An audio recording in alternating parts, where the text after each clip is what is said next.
Welcome to Forever Exiled. I'm Justin, aka Tags. And I'm Tyler, Wrecker of Days. And this is Forever Exiled 229. Forgot what I was doing there for a moment. 229. Big shout out to our patrons. Thanks so much for your support. We love your faces. Patreon gets access to After Dark. It's a podcast after the podcast where we just talk about more stuff and things. Thanks for everybody who resubbed up this week. And if you want it, go check it out. Justin's on drugs. Justin is on drugs. Justin is not feeling great today. Our private league's coming to an end in a couple days, but I just want to shout out Talon and Love Contagion for the bot that we use. It's awesome. So I just wanted to make sure we got that out because I love that thing. And I know there were a bunch of additions made this league too for it. So it was cool. How are you? How's your week been? I've been good. How are you? I'm good, thanks. How are you? Good. All right. No, I'm good, thanks. I had a good week, man. This week basically solidified that spring is here.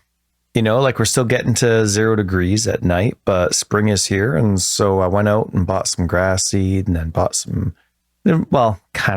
dirt. But I hate that where we live, so much dirt. Like it's how companies work, but so much dirt has so much other crap in it. You know, like so much bark and wood chips, and it really makes trying to grow seeds frustrating because it's just not consistent. Like to get a really nice topsoil, of course, is more expensive than something littered with crap. But I hate the fact that littered with crap is an option. I'm sure that's the same everywhere, but it is true. If you want the good stuff, it costs a bit. Yeah.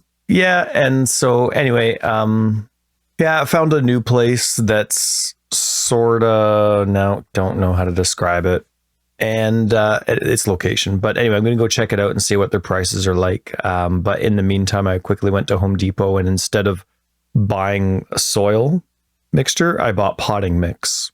How much are you trying to get? I was so frustrated. Trying to do a large part of the lawn, or well, I would eventually want to do my whole lawn because a few of the things, funny because we've only been here for 4 years, maybe I would think. I don't remember. Yeah. But because of how seasons work, like we've been here 4 years, so you think like, oh well, you know, whatever you're trying, you should have been able to figure out in 4 years. But when you're trying something out that's seasonal, so in this example, I'm trying different ways of cutting my lawn or growing my lawn and this kind of stuff. You only get one try a year, right? Like I want to see if this works. So you try the entire season to see if it works. Oh shoot, it didn't, or it's not the way I wanted to, but you know what? Let's try something else, see if this works better. So you try something else the next season. And you only get the one try. You only get one season per year to try it out. So I think I pretty much know what I want to do now. But yeah, remember last year I was saying I want to keep a really tall grass, and so it was like a 4-inch grass, but the lawn, like after it got to a certain height, it would just skyrocket. You know what I mean? Like it just grew so much faster once it hit a height, whereas before, when I would keep it at about 2.5 or 3 inches, it wouldn't grow that much in a week. But when I was cutting it to 4 inches, it would easily go to 7 inches by the end of the week. So it would just grow a lot more as if I left it longer. So all that extra grass ended up just matting down my lawn, and then it got very splotchy, and it's pretty ugly now. So it backfired, but I know what I want to do now. But I do need to reseed the whole lawn. And then I do want some topsoil to go on that. You know, you kind of do get two shots at your lawn though where we live. Like with our temperatures and stuff, like you do get fall and spring. Like fall does work but decent. With fall you can't see what it's going to do after it's properly germinated, right? Like you don't get the season after it or throughout to really have it lush. I get what you're saying, yeah. Like it's awesome and perfect for prepping for spring, but you don't get to see if the result actually works. Even spring's tough for that for us too, because with summer, if summer kicks into like high gear, it's really tough too because you're getting like scorched. That's true. But yeah, I know what you mean. Yeah. So I'm doing that, and so I actually bought potting mix, which is freaking expensive if you're doing a large amount. Yeah, so I want to try it just for a tiny bit and see if it worked, but I need it for some of the plants that I want in the front, right. Some of the edibles that I want to grow. So yeah, so it was nice to actually do that and get that done. And yeah, that's good. Planning for my daughter's birthday because that'll happen during spring break. And so you got to do that a little bit extra. She wants to do a local place that's fun. Cool. and it's probably for smaller kids. She's probably at that age limit where some of her friends that are being invited be like, what are we like doing here? But it'll be fine. Nice. Yeah. My daughter's got one of those, she's very sensitive and takes offense easily, but she also has this personality where sometimes it just doesn't click that someone's being offensive. And so it gives like, so I could see her being like, oh, I don't like this. You know, one of her friends saying, like, I don't like this area that you chose. Like, this is for babies or whatever. And I could see my daughter being someone that goes like, well, it's my birthday. Yeah. This is what I wanted. That's awesome. Come, let's play. So yeah, it'll be fun. I'm looking forward to it, but we're just wrapping up getting her gifts all figured out and stuff like that too. So sweet. It's good. That's good. Yeah, I had a great week. Thanks. How about you? You're on drugs. I am on drugs currently. Was on drugs yesterday. My week was so busy. We had a big event yesterday. So the last 2 weeks has been a lot of work putting towards that. And I don't know what it is. I got a cold on Tuesday. And in the last 2 days, it's just decided to kick my ass. And then my back was bugging me a little bit. But then yesterday I had to move some stuff around and it was a little bit heavy. And I think I tweaked it a bit and it's all down the left side.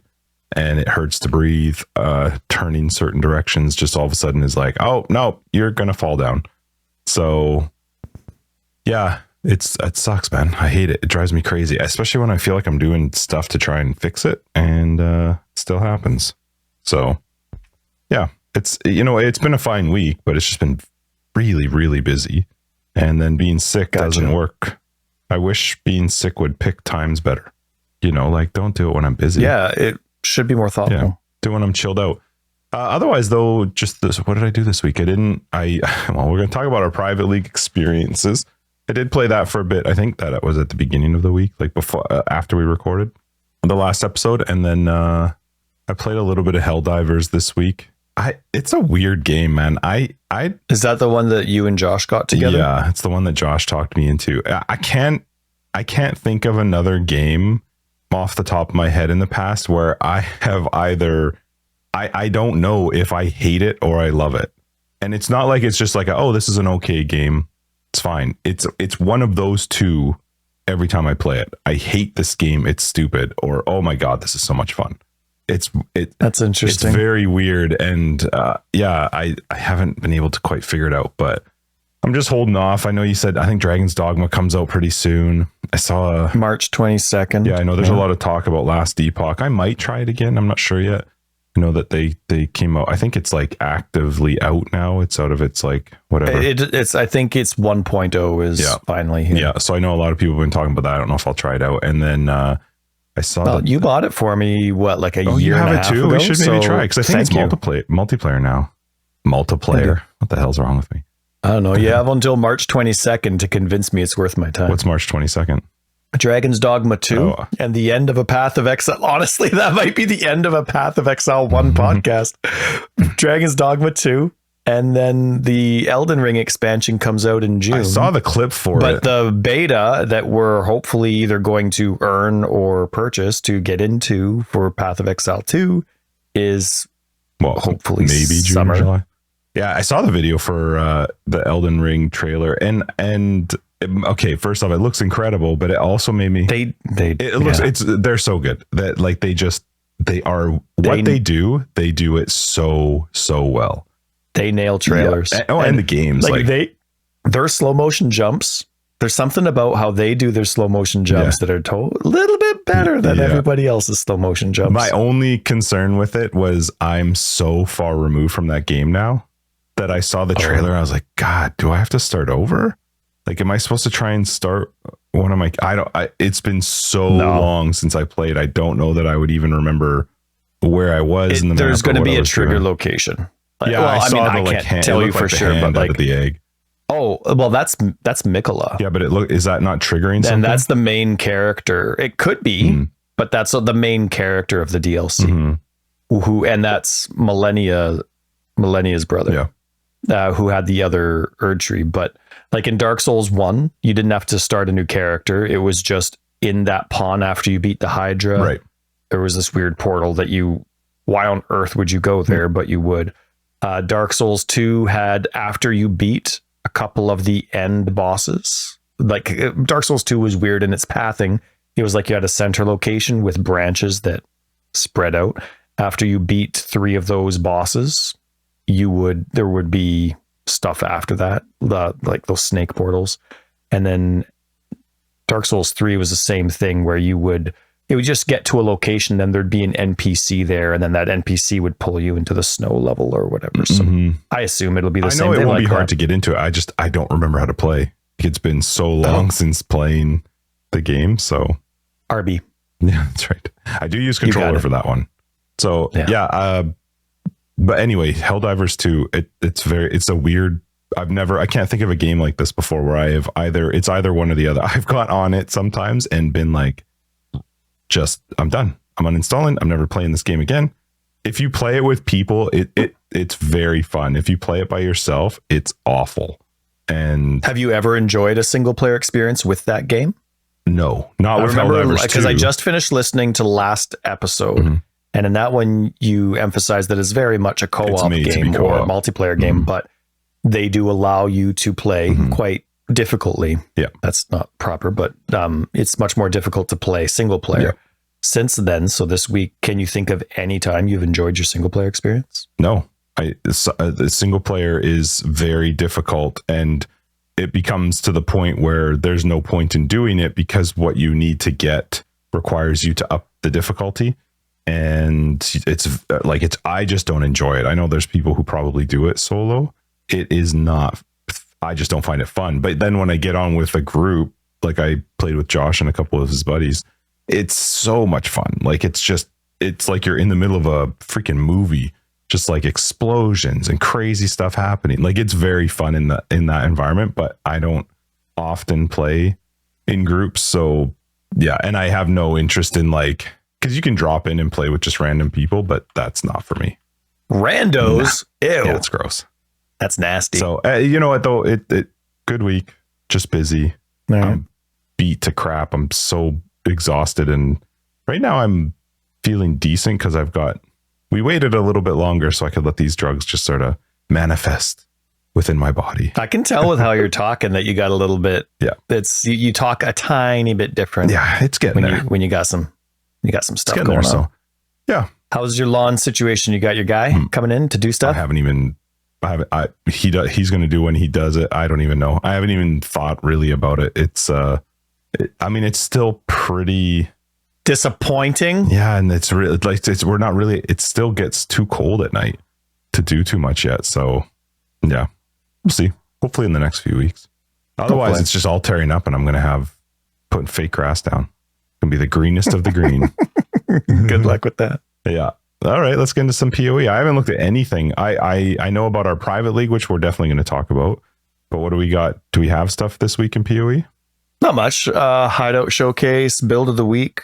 Actually, the build of the week I found very interesting. Yeah. I don't always make time to watch them, but this one, it said a one-shot ambusher. And I'm like... So like a bosser? Okay. Yeah. And basically it takes one of the transfigured versions of Viper Strike, a version that can only apply one poison, but it does more damage for the poison.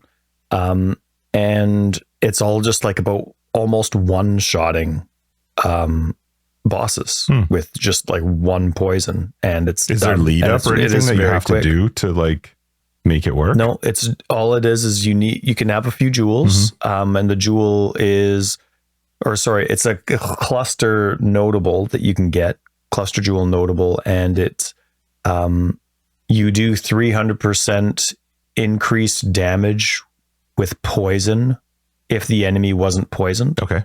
So obviously if you're doing 100 poison stacks on an enemy, having 300% increased damage on the first one's irrelevant, but because you're only doing one, there's that.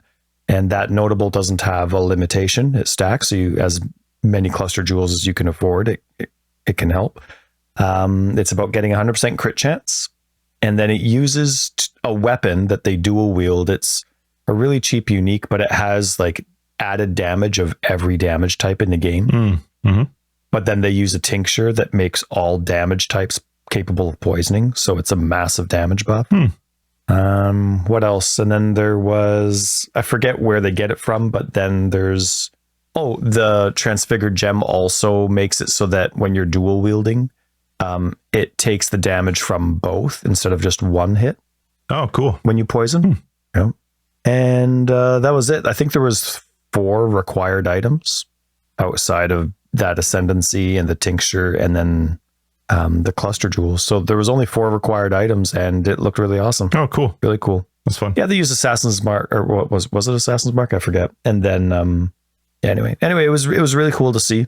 A lot of fun, and the Pathfinder let it be a relatively decent clear mapper as well as a bosser, but it was really neat. Really liked it. Huh, that's cool. Yeah. Oh, and there was a really funny comment that Eben made again, because you're like anyway, he's like at the very end, because you know how GGG chooses the MTX for the character, like they put the character together and make it and all that kind of stuff. Yeah. So it says, if you'd like to look like a fancy back alley poison stabby man, here's the MTX that we used. And I thought that was really funny. So yeah, no, that was a really good one. What else? Sale of microtransactions, just the popular ones. Oh yeah. What's Camille 2's name again? Michael. Yeah. Michael Collier. And Camille, they had their music released this week for Affliction. Nice. Yeah, and it's it's Affliction, so it's like extra creepy and woodsy and all that. So enjoyed that. And it's on Michael's YouTube channel. Sweet. And then they came out with some new avatars again for your profile. Do people change they're all those? Based on Affliction. Yep. But I don't do anything that from League based. Oh, do they do some that are League based? Yeah, like these are now from Affliction. But if Affliction doesn't go that core. Is a lot. Interesting. Yeah, I only like the core ones. Like they added a whole bunch from that League with all the different NPCs that was, is it, what do they call them? MOBA? What we just had it. Toda? Tower. Yeah, that one. They added all those last League too. So anyway, yeah, no, that was a week. It was super small. I don't get it. They said, remember in the past, they're like, yeah, we post every business day we have for like the last 10 years. There was something about that where they were bragging about that. No way. Did they say that? Because I don't know about that one. I don't know. It just doesn't seem like it, but maybe there's 5 posts here. Maybe a reply on a forum thread counts. Yeah. So anywho, that was this week. Wasn't much, but it was good. That's good. Yeah. Yeah. And then we had our private league this week. It's still going, which is what I'm really excited. Oh, yes, of course. It'll be ending. But it's done for both. It's done for you and I. We have given up, but everyone else can still beat us. Yeah, it goes until Monday, 10:01 a.m. PST. So when this comes out, there's still a day if you want to play it. Erin's playing it. Yeah, that's awesome.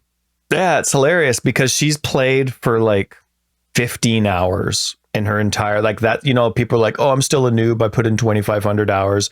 And for almost every other game that exists, that's like beating a horse to death. Sure. Like imagine putting 2,500 hours into Elden Ring.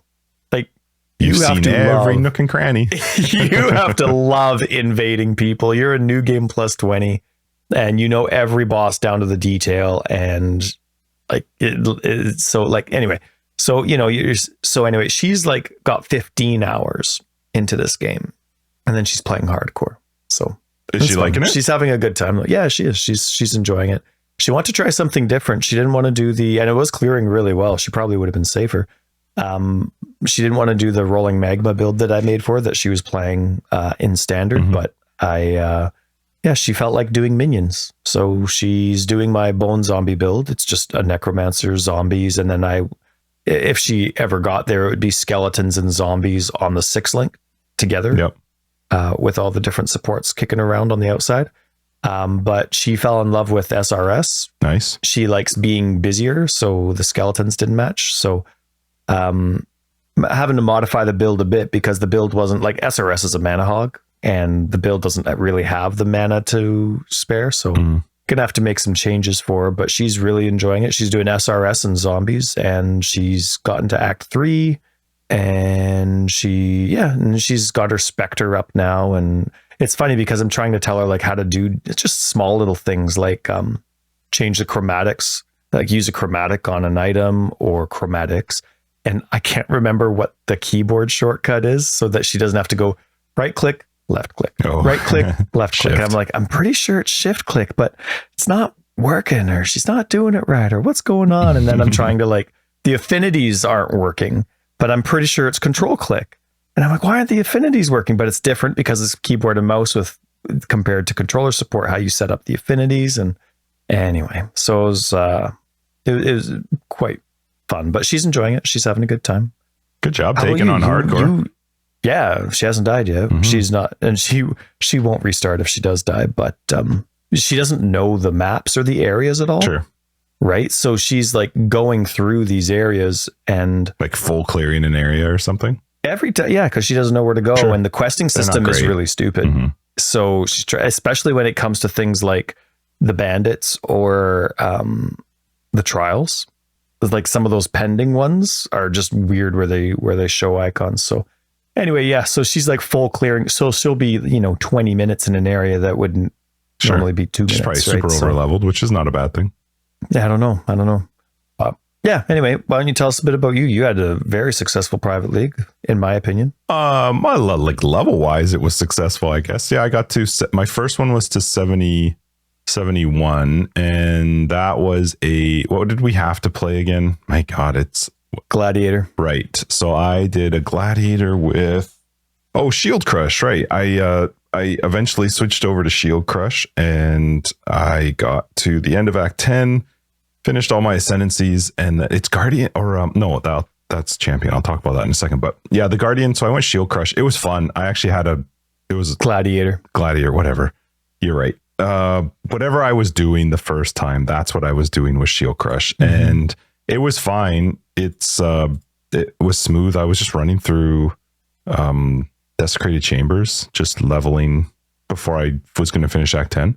And it was mostly just because I was still counting on Oath of the Magi to get my resistance capped. And I'm calculating for like, okay, I'm going to take another 30% hit once I kill Cathava. So I wanted to try and just plan around being able to swap out of Oath of the Magi to Primalist. But, and so I was just going for gear and levels as I was going through, and I was fine. It was so easy. I felt super, super tanky. The damage was great. It was going through good. And then in Desecrated Chambers, I killed 2 rares. There were 2 rares together, and I killed them both. And one of them dropped the items that have white sockets. So they just, on the filter wise, they're a little bit bigger and they're pretty solid. And I went back to click. Like it happened. You have to remember, it's all pretty quick that this is happening. But I killed a rare, like 5 or 6 items dropped. There were 2 items with white sockets that I went back to click on to pick up. And what I couldn't see underneath the items that had dropped was that the guy I was fighting was the ones that dropped those stupid purple crystals that explode after the enemy's dead. And so I didn't see them. And by the time I heard and noticed anything, I was dead. And I was like, what a crappy way to die. Like, this has been so easy. And now I'm dead to something that happens after death, which I'll go into my second start before I, start. I'm going to rail a little bit on GGG about one thing. We don't know what it is. We have no idea what it's going to be. A surprise. And then I did... and it will have no relation to any hopes or discouragement towards Path of Exile 2. No, not at all. So then I did... I went Champion on my next one. So that one got to 72. Yeah, and our goal was, as just a personal agreement between us, we had to be Glad until we ascended. Yeah. And it was just to see how it went. Goal. I hadn't played a Glad, and I don't know that I will. I'm not a huge fan of it, but so then I decided to go. I still wanted to stick within the duelist because I was like, well, I don't play a lot of duelists. Let's go duelist again. So this time I was going to go Champion. I'd had Quill Rain drop, and so I figured, well, I'll just go Explosive Arrow Ballistas. I needed to get higher than 72 because I was like, it's too low to have that as like the bar. So I'm gonna play again. Plus, I did take like not a full day off. I didn't think I was gonna play again after the 72 died. I was like mad about dying to the on death effect or whatever. So but I did. I decided to start up another one. I had the Quill Rain, so I played through with a Champion with Explosive Arrow Ballista. Again, felt super strong. Got that one into maps. I died at 82. Champion's such a weird ascendancy. Again, I don't play a lot of these ascendancies. Love it. It is so sexy. Yeah, it is a cool ascendancy. I just don't play it almost ever, but it's a very weird ascendancy for your first, like, if you're gonna go the fortify route, it's the first ascendancy is not that great unless you're somehow gonna work in fortify into like your links or something. There's just, you're not getting almost anything out of it. So I actually didn't ascend until I was ready to do both, which was fine. So anyway, I got that one to maps. I was going through maps. It was going fine. Again, felt really good. And then this one at least wasn't on death, but I was doing, what's the map? Oh man, I can't remember what it is. It's a desert style and it's got some weird like massive Roa-ish, not Roa though, but it's like a bull type boss, dry sea, I think maybe. I was doing that map and the those fat blobs that come out of the ground that are water based that do like a pulse of the ones that were driving me nuts that I'll get into. Mm-hmm. Yeah, they're called striders. Yeah, whatever those things are. They had been in the map and I had been like, man, these guys are like, I got to be careful because they keep popping up right on top of me or right underneath me or whatever. And sure enough, I was done the map. I could have just left. But I was like, well, I'm going to keep going, get more maps, get more XP, blah, blah, clear out a bit of this area. And a group of a rare group popped up right underneath me. And I literally had no time. I couldn't have clicked a thing. I was dead instantly as soon as they popped out of the ground. So a crit or something. Yeah, I don't know what it was. I had suppression. I had max res. I had insanely high armor. Like I was very strong. I felt really good, but yeah, I was just instantly paused, like 4,500 health. But you know what? It was fun, but yeah, that was frustrating. But I want you to tell me about your thing, but I'm just going to say the first death really, really bugged me. The second death was like, that sucks. I still don't like it. I don't think it should happen. I don't think there should be this ability for something to just show up and kill you. Like I'm like the Jack in the Box. Yeah, like surprise and you're dead. That's not cool. Right. I don't mind if I misplay something or if I do something wrong, but I think you and I talked about it after sometime during this week. The idea that you can plan ahead, you know what you're going up against, that doesn't really exist very well in PoE, and so it makes it really hard. This is exactly why I don't like hardcore. Hardcore is not for me. I know people love it. They like this rush or this stress of trying. Maybe if everything was always going to be at least that you misplayed when you died, not you got screwed by the game. There's a bad RNG or something. I'm not a big fan of that. I don't like something popping up underneath me and dying, but more than anything, on death shit is the dumbest. It is the worst design in Path of Exile, I think, in any game, but I just think on death effects are awful. And I messaged Tyler this week because Ty's going to talk about his week too, but in a totally unrelated fashion. Well, it bugs me that their mentality has been towards on death effect, that they like it, they want to keep it because it makes the fights more difficult or it doesn't trivialize the fight or something, and that is the dumbest excuse ever. Like, make the fight harder, don't penalize me for killing the mob. Even Erin was like, she was fighting Gravicius, right? Mm-hmm. And that's in Act 3, you remember, big fire guy, and she's fighting him and the guy's dead, and she's like, I heard him die. Yeah, like, when does this stop? And the meteors are still going and going. She's like, what? Like, I just, like, she's like, you could just from her natural reaction, the fight's done. Mm-hmm. Like, stop it. Yeah. Stop it. The fight's done. Yeah, I just don't agree with the idea that that's what makes the fights harder or makes the game more difficult or helps them not let players trivialize fights or something to that effect. It's such a crappy way to die. I think there were a lot of deaths that we saw in the rip clips from people that played the private league. They got hit by the same thing.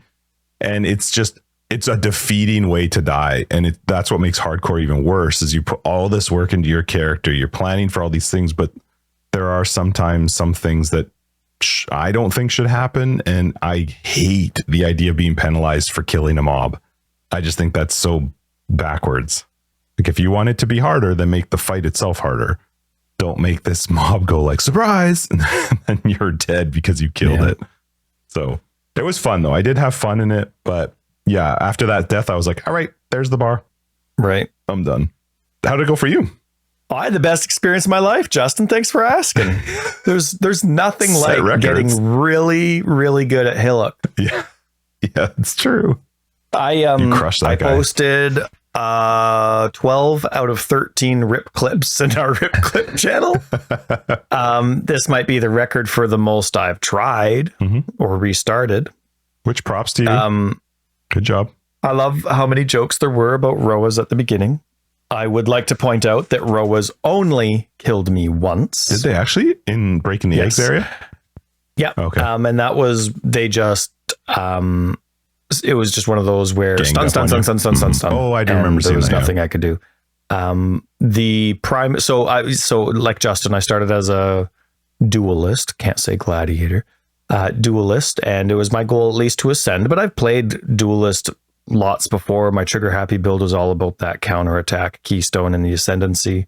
And so I've done it lots, but it's, as most people that listen know, I can't do melee very well or specific aiming. It's better with controller support, but still those skills where I really have to aim, where there's not a huge juicy AoE for me to just generalize in a direction, it really exhausts my brain. I lose my energy instantly. I start zoning out very quickly.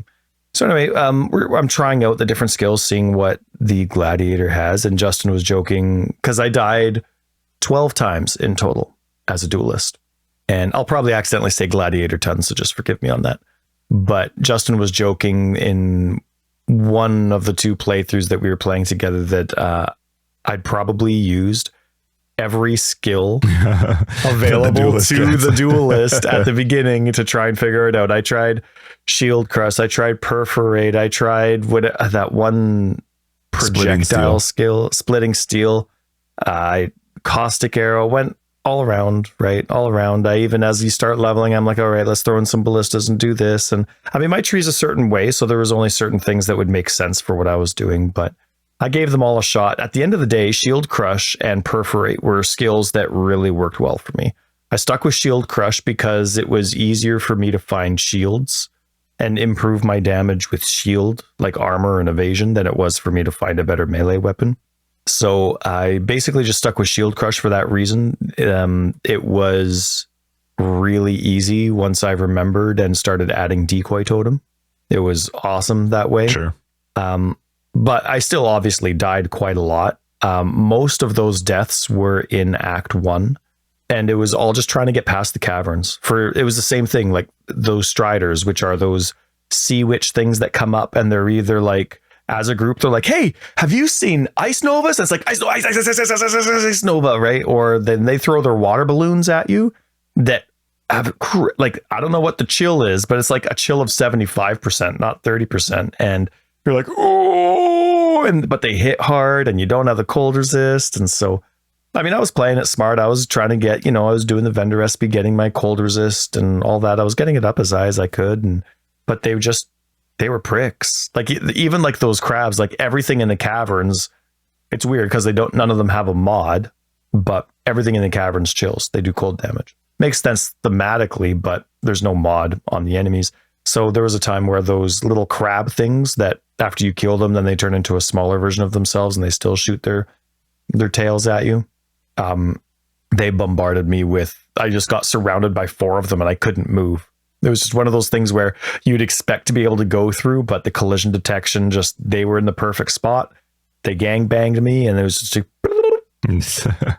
so it wasn't fun. It was fun as a community. It was fun to go through, but that process of like a really close encounter melee, just not my style. I'm not a fast mover. I'm not going to be ducking and dodging out of the way. I use my analog stick to move, not a movement skill. So wasn't the funnest process, but honestly, once I got past Merveille, it was easy.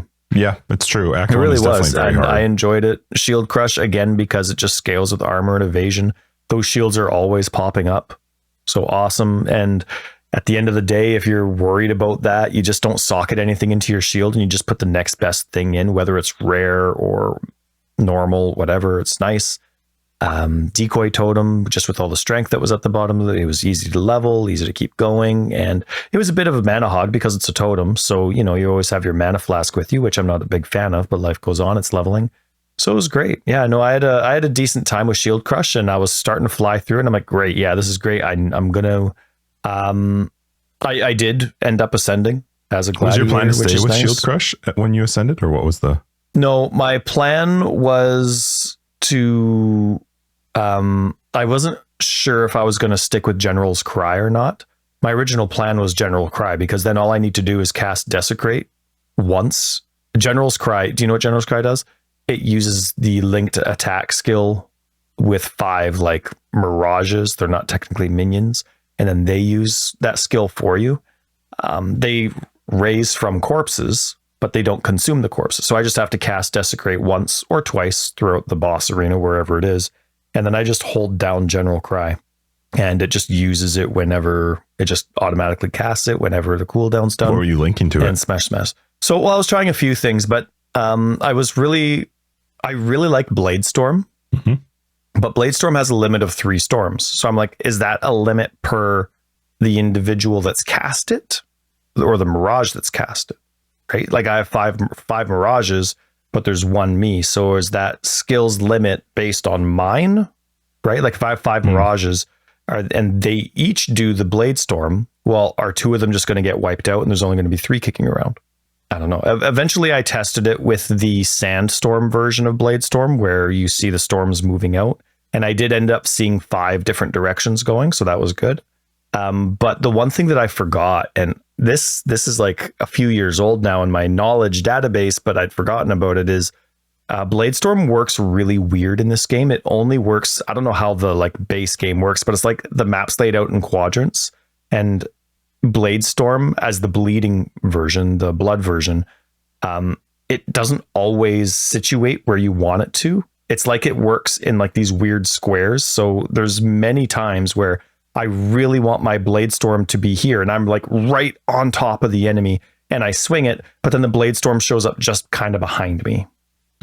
But it should have been completely surrounding the enemy and I, that I'm right beside. So I'll move around to the other side of the enemy, hit Bladestorm again, and it'll be like a little bit off center. And so sometimes, and the collision detection is like, if the enemy is right on the edge of Bladestorm, it's not getting hit.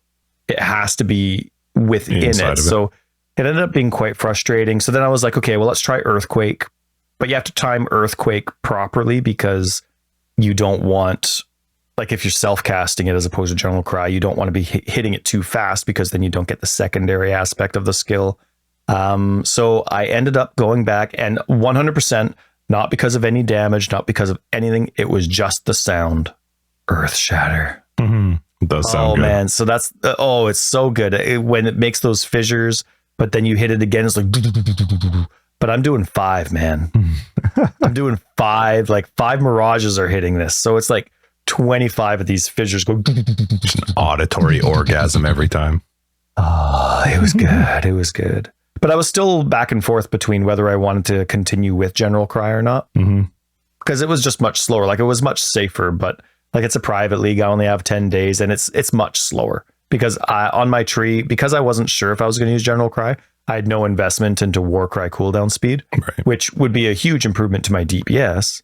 But because I wasn't sure of it, I wasn't doing that. So I'm like, okay, do I want to stick with this? It's safer, but much slower. Or do I just want to, I keep calling it self-casting, but do I want to self-attack or use a trigger like General's Cry? So I was back and forth on that, but I was but I was very, very comfortable with my setup. I could just stand there in any fight and completely ignore everything. It was great. And so I am fighting. I'm using General Cry. I'm just standing there. And part of the con of having a 1-button build when you're really tanky is you totally zone out. So I'm fighting Dominus's second version, the weird bleed one. Yeah, monster thing. Gosh, I should go back and watch some of Kitten's videos, because I think we nailed it. What on earth? Weird, the bleedy worm thing. But why? Like, where does that even? Anyway. I've actually never thought of that either. Like, what was that process that led to that? Right. It's fine though. It's okay.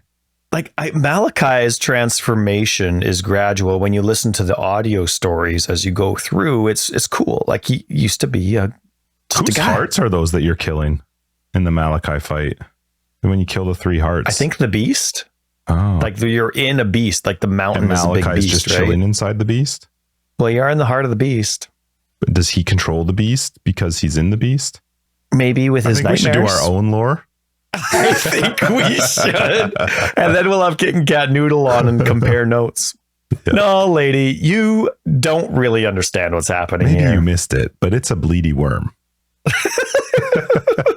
But then for you to be able to go back into it later in Act whatever, when they reuse the assets in Act 7, 8, or 9, whatever it is.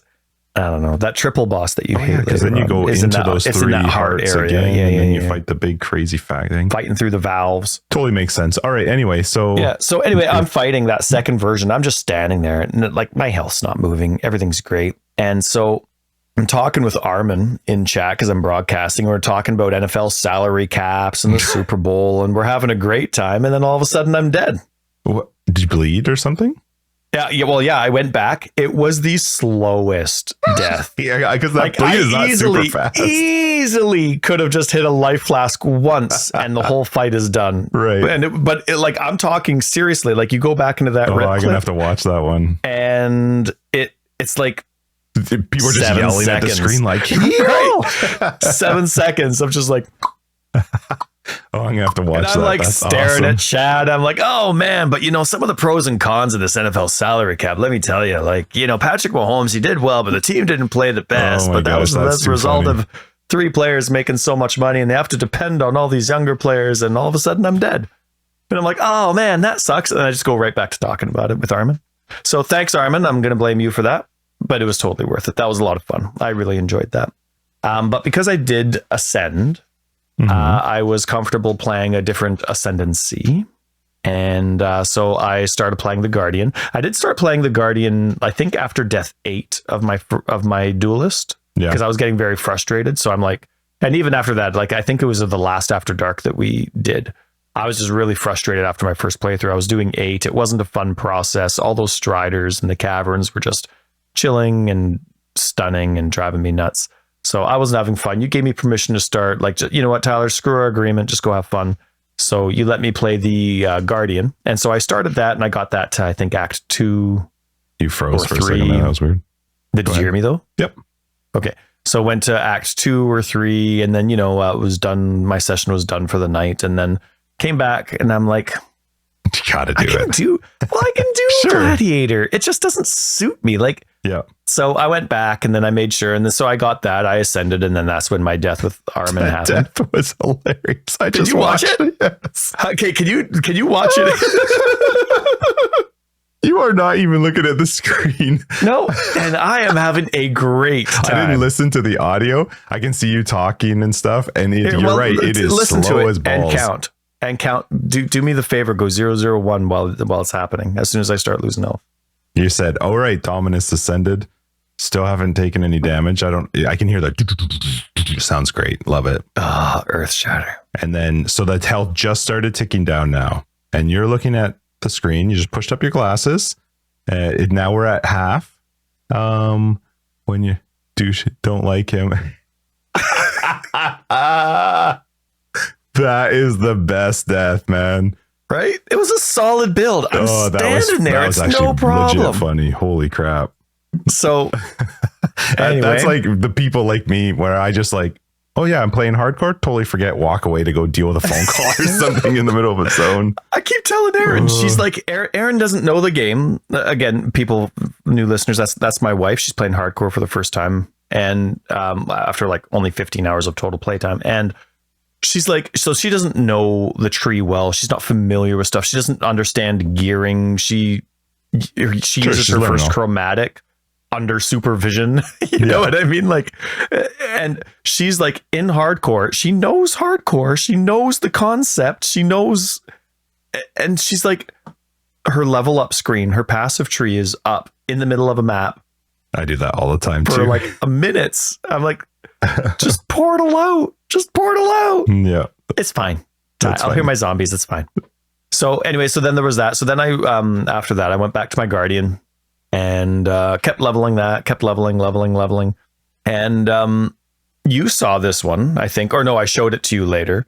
But I'm going to pretend to blame Solstice on this one, because Solstice and I, in chat, we're talking about the difficulty of storytelling with time travel and or multiple dimensions. And so we're talking about TV shows, movies, books, whatever, and just, how it can like ruin a story or your care about a character if, a character can just come back or they could just travel in time. Like, another decisions matter. If somebody dies, nobody cares because, anything can happen. So you have to be really careful about the rules you write in that.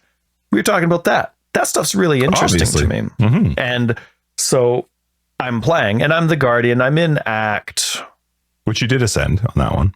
Yeah. Oh, yeah. I ascended twice on that one. I was very sure to ascend twice on that one because I really wanted to know. I think the Sentinel of Radiance is a pain in the butt. I hate babysitting the Sentinel of Radiance. But it is strong. But I do know. For those the few that don't know, that's one of the 2 minions that the Guardian gets. Who cares? And so anyway, it's very annoying because it's got a 20-second duration outside of the duration nodes you get on the tree, which is so odd for a 1 minion. Like, I get it for skeletons. You're casting up to 7, 8, 9, 10, but you cast a few at a time, and there's a benefit to that. They have really low health. The Sentinel of Radiance has a massive health pool. You can only cast 1. So it's weird to me that it's not permanent. Like, I get that it would be overpowered if it was permanent, but it's weird to me that it doesn't have a cooldown or it's not an instant skill. Like, it's just odd to have a 1 minion super beefy thing that has a duration, because it's either, for me, that's too long, because I get in the mentality where, like, I'm fighting, I'm playing, all of a sudden my Sentinel of Radiance hasn't existed for forever, right? Mm-hmm. If I'm not paying attention to it and I'm only occasionally making sure it's up like a golem or something, or it's my primary skill to make sure that it's always up and I'm always casting it. Like, it's an odd combo where the duration is irrelevant. It's either it's not on because it's not important to me to double check very often, or I'm making it a primary skill just to make sure that it's on. So the duration's almost pointless with how I play. But the thing that I was really excited about was getting the elemental relics, because that is a big boost. Damage boost, but it replaces the demand of physical damage minions, right? Like, brutality is gone, pride is gone, and pride is easily the strongest aura in the game. If you're comparing, like, when you're talking minions, pride is astronomically strong. It is so crazy. So to, like, remove some of these things, but then to add these 3 special level 27 versions of hatred and anger and wrath, I was really interested to see how that would work and what the makeup would be like, how often they stayed up, how often they exploded, that type of thing. So that was important to me, and I did do that, and I enjoyed checking it out. It was pretty underwhelming. I mean, the Sentinel of Radiance is overpowered. It's way too strong for its leveling process. So I have no complaint there, but I didn't find its babysitting it fun. I found it tedious. I would probably ignore it, but then it drives me nuts because the one ascendancy node that I'm really excited about are the relics, but then I'm taking a node I don't care to get there. Mm-hmm. And so I'm not going to ignore that just out of principle, but then I'm not enjoying the build as much. But with the Guardian, I really don't like any of the other options in the ascendancy itself. Don't excite me like they used to. So what was the plan with that one in general? Like, what was the skill? I have no idea what my other 2 were going to be. Oh, okay. But I was doing zombies with summon phantasms, because then I'd have 8 zombies, 10 summon phantasms. That's 18 minions that are just keeping up those relics. And then, that was it. And then my only button was going to be the Sentinel of Radiance. Cool. And I mean, leveling was really, really easy. But then the time travel conversation came up, and where were you at that point? There's that in the last half of the game. Yep. In the last half of the game, there's that one. It's Act 9. Weird, like, hybrid animal that stares at you and can turn you into stone for a little bit. Just off the foothills in Act 9. You go to kill it, and then you get the point. Yeah. Right. So I'm on my way there, and that without a movement skill, that's one of the most annoying parts in the game because there's so many ledges that you have to really go far out of your way around. And anyway, I'm just going through that. That wasn't a part of it. I just felt like throwing that in. But then I'm just killing a guy, having a good time, killing a guy. And part of the thing that was really frustrating for me with the Sentinel of Radiance is with controller support. Oh, actually, I'm going to remind me in 15 minutes to write a suggestion about Sentinel of Radiance. Excellent. There it is. Because on PC, you can keybind the Sentinel of Radiance to right click, right? So you just click it wherever you want, right? You've played a Guardian before, right? Just last league. I don't remember it well enough, but yes, you can technically. But you could, my assumption is with the mouse, you just click wherever you want Sentinel of Radiance to show up, and that's where they show up. Well, in controller support, you can't do that because it's just an analog stick. And with almost every other skill where there would normally be a placement specific, something like totems. I don't remember if it spawned at your feet or if it spawned where you placed it. I don't remember, but go ahead. Yeah. So sorry, I don't remember. No, you're good. You're good. So there's like a smart allocation system with totems or other things that you can place. And it is actually very smart. And controller support even has, for certain gems, you can toggle the check mark on or off to have an alternate method of casting it or using it. So for example, Desecrate, I can have only and always cast at my feet or wherever the enemy is, type of thing, right? Some of them, like Purifying Flame, has an alternate casting method. I have no idea what it does. In pure GGG fashion, they of course don't tell you anywhere on the planet, especially obviously not in the game, because that would not be fun. But it's not on the wiki. Like there's some of them don't make any sense. Like SRS has an alternate casting method. I don't know what that does either, but some of them make a lot of sense. Sentinel of Radiance doesn't have that, but it also doesn't use the smart system. Every single time I cast it, no matter where the enemy was, it cast at the edge of my screen. Every single time. Oh, interesting. Always. Like it would never cast beside me and it would never cast far away from me. Now, yes, of course I can use Convocation, but that's another button and that's just to accommodate a poor design. And I already don't like the skill. So I was just testing the Ascension out, but it was weird because it has such a slow movement speed that it was really not a part of a lot of combat for a long time because I'd be fighting something and it'd be on the far end of the screen. But that was also something else for me to pay attention to. Like, okay, where is it? Oh, okay, shoot. Should I cast it again? Should I move and cast it so that, it casts against like a wall or a ledge or something so it doesn't cast as far away or something like that. So I'm thinking about that. Then I'm talking about time travel and then I'm just fighting this enemy and I'm like, okay, cool. It's dead. Let's move. Oh, no, restart at checkpoint. Okay. Or whatever it is, restart in town, whatever it is. There were 2 on death effects on this enemy. And I didn't know that. I just saw the purple crystals, which is what killed me. But you sent it to me. Apparently the crystals technically, so I took a picture and Justin pointed this out that there were 2 on death effects. So I took a picture of, stupid Trello. Hang on. I don't know how to zoom in on this. Okay. There was Chaos Orb on death. And then there was exploding crystals when hit. Yeah, which is stupid because it doesn't say that those will explode when it dies. It just means that it places an exploding crystal when you hit the enemy. Those crystals will explode when the enemy dies.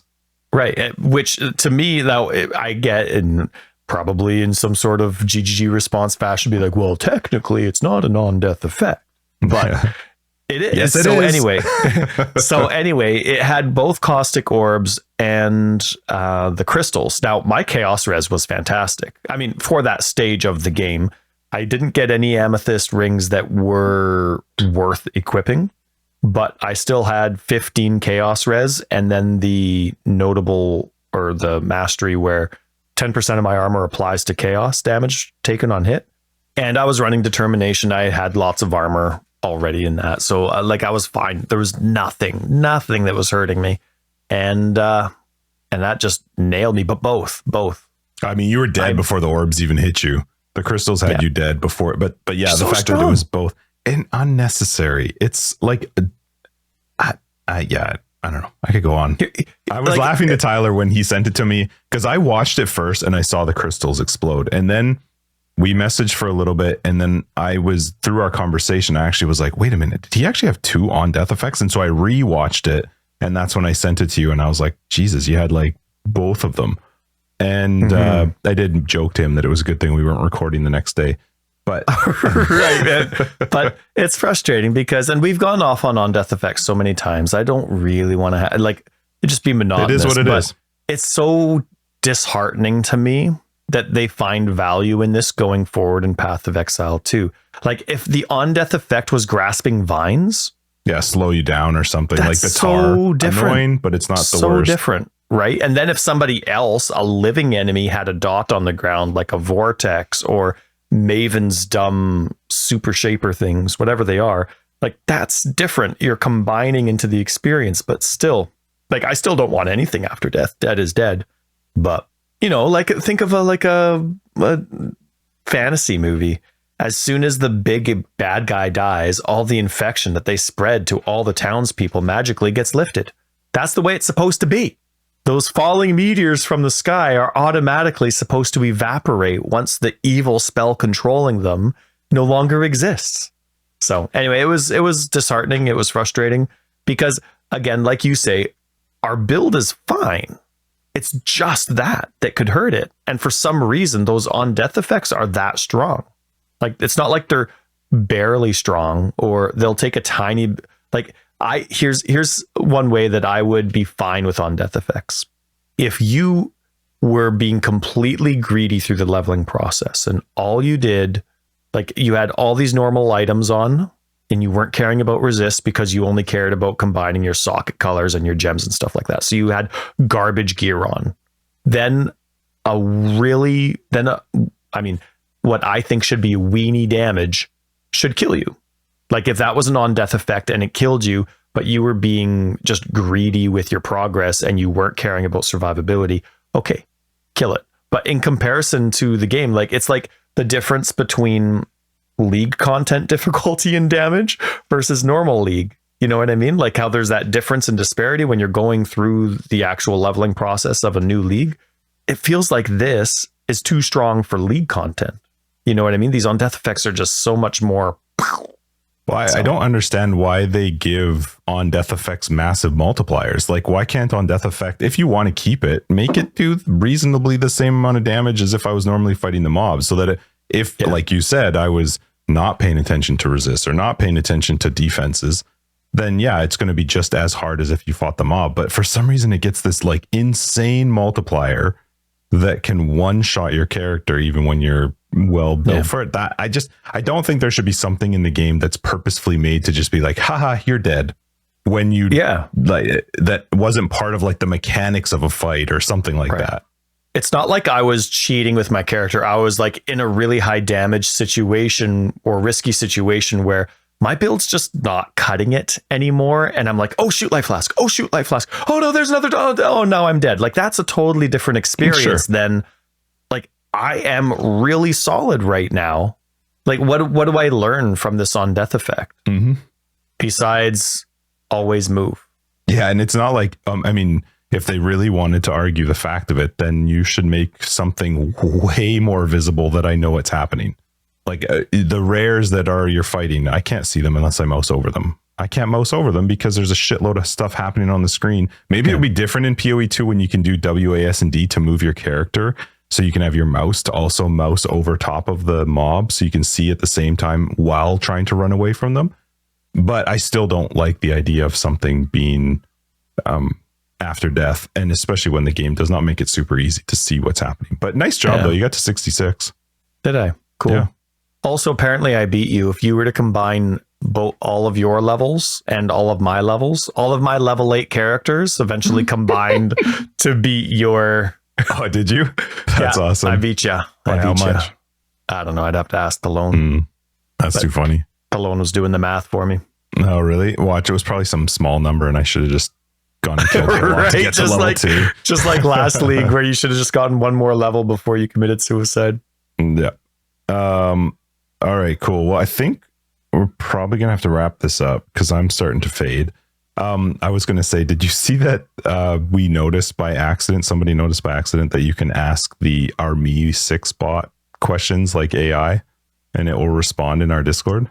I have not They are so funny.